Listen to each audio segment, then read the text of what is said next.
नमस्कार दोस्तों, आज मैं मुलाकात हम करेंगे एक ऐसी शख्सियत की जिसको गुजरात के अंदर शायद ही कोई ऐसा शख्स हो जो ना जानता हो। जी मैं बात कर रहा हूँ हिंदू युवा वाहिनी गुजरात प्रदेश अध्यक्ष माननीय श्री शैलेंद्र पाठक सर से। तो आइए आज हमसे बात करते हैं। जी सर, जैसा कि हम जानते हैं कि अभी हमारे देश में युवा सोच के माननीय प्रधानमंत्री मोदी हैं और हमारा देश भी लगभग युवा ही है। तो आप खास करके मैं पहला हमारा क्वेश्चन जो होगा कि युवा के बारे में, कि आप युवाओं को क्या मैसेज देना चाहेंगे? नमस्कार, मैं आपके चैनल के माध्यम से देश के युवा धन को संक्षिप्त में ये बताना चाहूँगा कि इस समय भारत में विश्व की सबसे ज़्यादा, जिसको हम कहते हैं, हमारे माननीय प्रधानमंत्री जी बार बार कहते हैं, दोहराते हैं युवाओं के बीच में कि भारत एक युवा देश है, एक यंग कंट्री है। विश्व में सबसे ज़्यादा युवाओं का अनुपात हमारे देश में है और यूथ एम्पावरमेंट के लिए आज अच्छा दिन है, आप आए हैं। आज वर्ल्ड स्किल डे मना रहा है, एम्पावरमेंट डे मना रहा है और आज के इस पावन दिन पर यूथ को मैं यही मैसेज देना चाहूँगा कि हमारे भीतर की जो ऊर्जा है, अगर हम उसको समाज के प्रति, समाज के माध्यम से राष्ट्र के प्रति अगर हम समर्पित करते हैं तो हमारा देश विश्व में विश्वगुरु बनने के पथ पर अग्रसर है और पहुंचेगा। क्योंकि बात वही कि हम लोग इस समय विश्व के सबसे ज़्यादा यूथ को संकलित करके चलने वाले लोग हैं। ओके, तो मेरा दूसरा क्वेश्चन होगा कि इस देश में विकास चल रहा है, जब से सरकार आई है विकास का भी नाम दिया गया है। तो हमारे देश, जैसा कि हम जानते हैं, पुरुष प्रधान प्रदेश रहा है सदियों से। तो इस पुरुष प्रधान प्रदेश के अंदर नारियों की सुरक्षा और नारियों की सशक्तिकरण पर आप क्या कहेंगे? देश पुरुष प्रधान रहा है, ये एक कथन जरूर आपका सत्य है कि देश पुरुष प्रधान रहा है, लेकिन वर्तमान समय में जब ये सरकार आई है तो अभी हमने विगत सप्ताह देखा कि नारी तू नारायणी, इस दृष्टांत को सरकार ने साबित करके बताया है कि आज हमारी कैबिनेट में जो है महिलाओं के सशक्तिकरण को लेकर के देश ने खुली आंखों से देखा कि महिलाओं को अग्रिमता दी गई है, विशिष्ट कार्यभार महिलाओं को दिया गया है, कैबिनेट में विशेष मंत्रालय उन्हें दिए गए हैं। और आज पिछले 7-8 सालों में पिछली सरकारों की अपेक्षा इस सरकार में महिलाओं की शिक्षा दीक्षा, उनके सोशल एम्पावरमेंट को बढ़ाने की पूरी जो है सरकार कोशिश कर रही है। और अभी जिस तरह से हमारे देश की आज तक पहले विश्व में नासा में जाने वाली, अंतरिक्ष में जाने वाली 2 हमारी बालिकाओं ने देश का नाम रोशन किया था, उसी तरह अभी आजकल में हमारे देश की एक तीसरी बालिका ने भी नासा में जाने का, नासा के माध्यम से अंतरिक्ष में जाने का एक और देश को सौभाग्य प्राप्त हुआ है। तो स्त्री सशक्तिकरण के लिए सरकार जो काम कर रही है, जो कदम उठा रही है, आने वाले समय में नो डाउट ये देश के लिए बड़ा लाभप्रद होगा और नारी सशक्तिकरण बड़ी तेज़ी से आगे बढ़ रहा है, ऐसा कहा जा सकता है। तीसरा क्वेश्चन मेरा यह ऐसा होगा कि जैसा कि हम जानते हैं कि अभी गुजरात के अंदर आम आदमी पार्टी बहुत तेज़ी से फैल रही है। वो लोग प्रचार भी कर रहे हैं, बट कहीं ना कहीं इस प्रचार के साथ साथ वो हिंदुत्व विरोधी वक्तव्य कर रहे हैं। जैसा कि खास करके मैं बात कर रहा हूँ आम आदमी पार्टी के प्रदेश अध्यक्ष इटालिया जी की, जो कि थोड़े टाइम पहले उन्होंने हिंदुत्व पर कुछ कटाक्ष किए थे। तो उस पर आप क्या कहेंगे? सर्वप्रथम तो आम आदमी पार्टी को मैं ये बताना चाहूँगा कि वो यहाँ आकर के और हिंदू विशेष जो धर्म है इसके ऊपर आपत्तिजनक बयानबाजी करके उन्होंने जो लोगों का ध्यान अपनी तरफ आकर्षित करने की, जिसको कहते हैं कि एक चीप पब्लिसिटी स्टंट जो उन्होंने किया है, वो इससे अपने आप को बचाएं। गुजरात को हिंदुत्व की प्रयोगशाला कहा जाता है। गोपाल इटालिया को मैं ये चेतावनी देना चाहता हूँ कि वो प्रचार नहीं कर रहे हैं, ये प्रचार नहीं है, ये दुष्प्रचार है। वो आम आदमी पार्टी का दुष्प्रचार कर रहे हैं और केजरीवाल को इन सारी चीज़ों को संज्ञान में लेना चाहिए। और बात रही ऐसे लोगों को रोकने की, इनका कोई धर्म नहीं है, वो हिंदू धर्म के विषय में क्या कहेंगे, जो खुद विधर्मी है, इनका अपना कोई धर्म नहीं, कोई नैतिकता नहीं है। समाज के प्रति जो अपने परिवार के प्रति जिम्मेदार नहीं रहा हो, वो देश के प्रति, राष्ट्र के प्रति, राज्य के प्रति, अपने ज़िले के प्रति क्या वो जिम्मेदारी का निर्वहन करेगा। ऐसे लोगों के पास ये तो सब, इनको मैं एकदम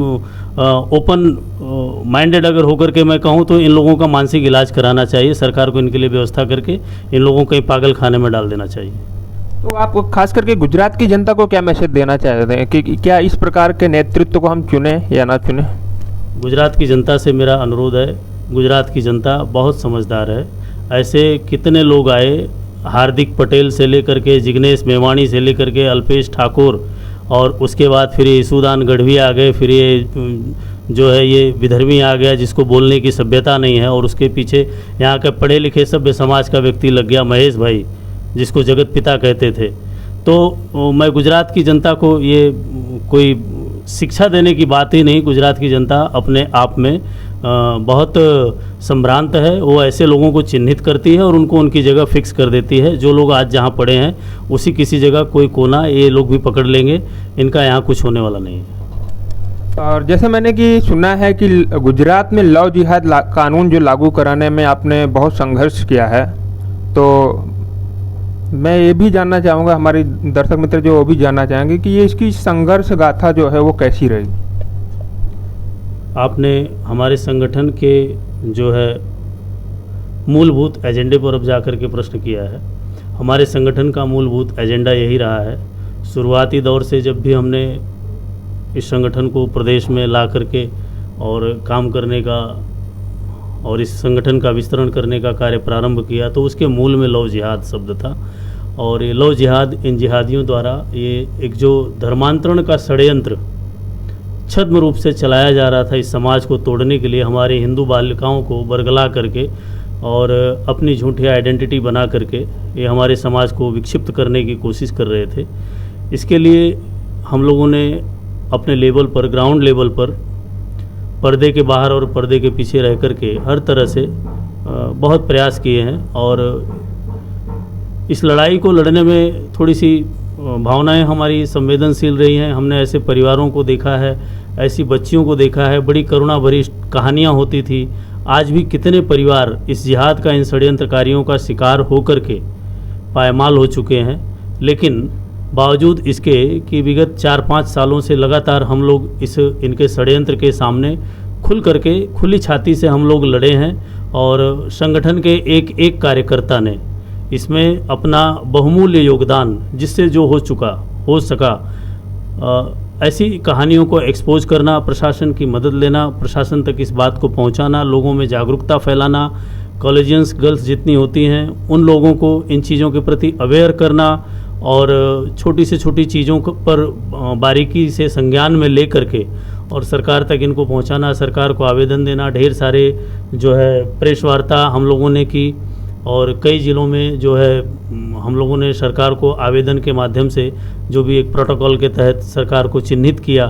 और अंत में जाकर के सरकार ने और भी संगठनों की इस अपील को स्वीकार करते हुए, इस बात को, समाज की इस पीड़ा को ग्राह्य रखते हुए विगत जून माह में माननीय श्री विजय भाई रूपाणी, श्री प्रदीप सिंह जाडेजा जी, नितिन भाई पटेल जी और भारतीय जनता पार्टी संगठन से मूल CR पाटिल साहब जी, इन सभी का मैं हमारा संगठन की ओर से, हमारे गुजरात प्रदेश संगठन की ओर से मैं इन सब का शुक्रिया अदा करना चाहूँगा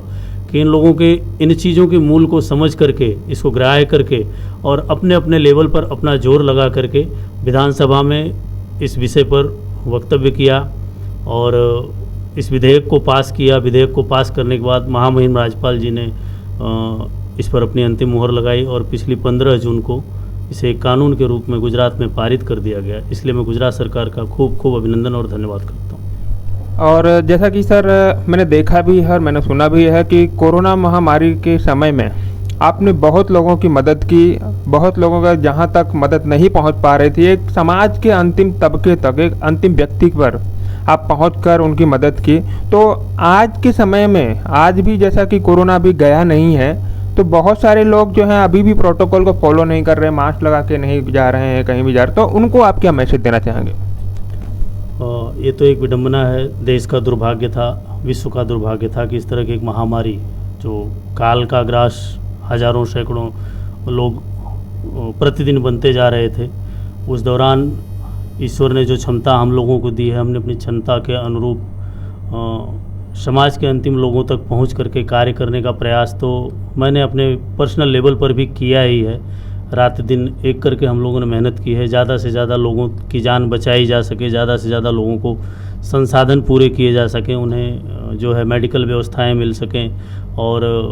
इसमें टूटे हुए परिवारों की जो आगे का जीवन है, उनका जीवन यापन, उनकी रोजी रोटी, उनके संरक्षण संवर्धन की सारी जो है विषयों पर हम लोगों ने ध्यान केंद्रित करके उनको मदद पहुंचाने का ज़्यादा से ज़्यादा प्रयास किया है। लेकिन ये समय, ये जो बीता हुआ समय है, इसको भूला नहीं जा सकता है। कुछ लोग अभी भी लापरवाही बरत रहे हैं, इन सारी चीज़ों को, इन अव्यवस्थाओं को, और जो है एकदम से प्रशासन के ऊपर डिपेंड ना हो करके हम लोगों को स्वयं भी, जो सरकार ने गाइडलाइंस जारी की, उन गाइडलाइंस के हिसाब से सरकार ने हमें व्यवस्थाएं दी हैं, सरकार बहुत कुछ कर रही है हमारे लिए। हम खाली उसका अनुपालन न करने के कारण इतनी बड़ी महामारी का भोग लोग बनते जा रहे हैं। छोटी छोटी चीज़ें हैं, उन संसाधनों को अगर हम अपने जीवन में विकसित कर लें कि भाई मास्क है, सैनिटाइज़र है, 2 गज की दूरी है, और लोगों से मिलना जुलना कम कर दें, बिना काम के घर से बाहर निकलने की हमें कोई ज़रूरत नहीं है, अपने काम काज को सीमित कर दें। जीवन है, अगर बचा रहेगा तो आगे बहुत काम करेंगे।